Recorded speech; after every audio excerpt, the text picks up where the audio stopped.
So we're here at the Yak Gear Workbench. You know, Dave, rigs and techniques in Texas is always really interesting. Because Yes, sir. They have such a diverse fishery. Well, and I got to call up Matt Cartwright. He's a guide on Lake Tawakoni, and he catches a lot of these bass, these striped bass, hybrid bass, white bass, sand bass, all these other little bass.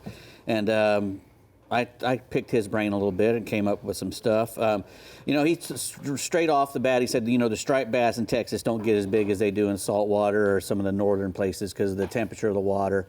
They don't live as long. You know, the hot water kind of, you know, stunts them a little bit, but you still can catch some nice big ones. And he says if you really want to catch a striped bass, a live bait is the thing to use.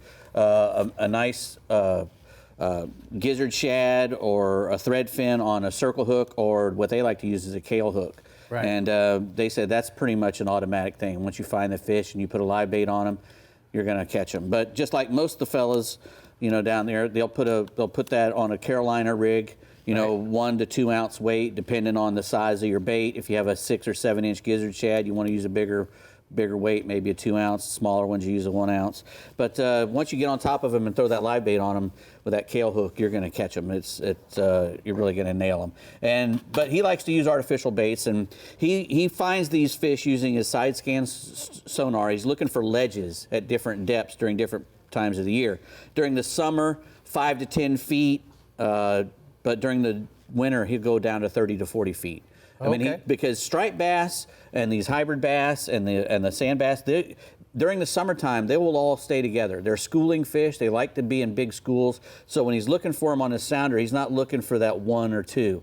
He was wanting that sounder to light up like he's got a school of crappie. Gotcha. That's what he's looking for. And once he finds that ledge, you know, he likes to use a jigging spoon or a 4 to 6 inch swim bait like those Bass Assassins there. And the green water in Tawakoni, he likes to use really bright colors. April, you know, yellows, chartreuses, greens, and that sort of thing. April through October, these bass and will all be up together, all by themselves, and they won't separate until the wintertime. And then when they go to spawn, they go all their different ways.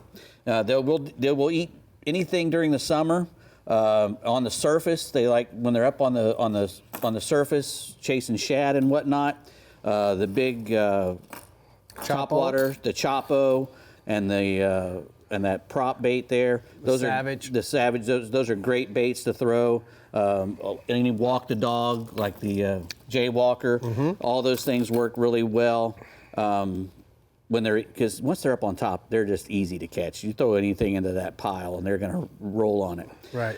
He also likes to troll a lot. Okay. And he'll troll an Alabama rig. Okay. You know, festooned with a bunch of little stuff on there. Whatever his little favorite plastics are. Yep. And swim and another again swim baits again.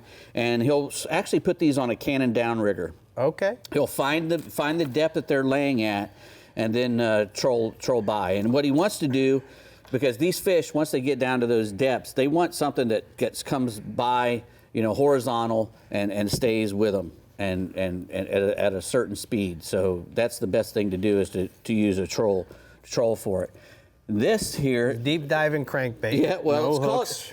This is kind of an abomination I made up because he uses one called the Hell Pet, and evidently everybody uses it. It's a Hellbender crankbait, and with a Pete Aceta spoon. That's why it's called a Hell Pet. And that is not a Hellbender, and that is not a Pete Aceta spoon. But this is how it's done. It's a Dave version. Exactly. They take that crankbait and they'll take the hooks off of it and they'll put a little casting weight on the front. It's amazing how much that added weight to it. Right. And this gets down. You know, this is to make that crankbait get down, and then 2 or 3 feet, or maybe even up to 5 feet, they'll put that spoon on there. That Pete Aceta spoon, and what that does is he says this little sand bass, you can troll that by a point with sand bass on it, troll them 2 at a time, and you'll catch 2 at a time until your arms wear out. White bass, everything. Yeah, they love to eat that. So that little you did a great job. The Hell Pet. Dude, you did your homework tonight. Thank you so much, Dave. Oh, yeah. That was really good. Dave, I've actually fished with Mr. Cartwright, and he knows his stuff. There you go. He knows his stuff. Very consistent all the time.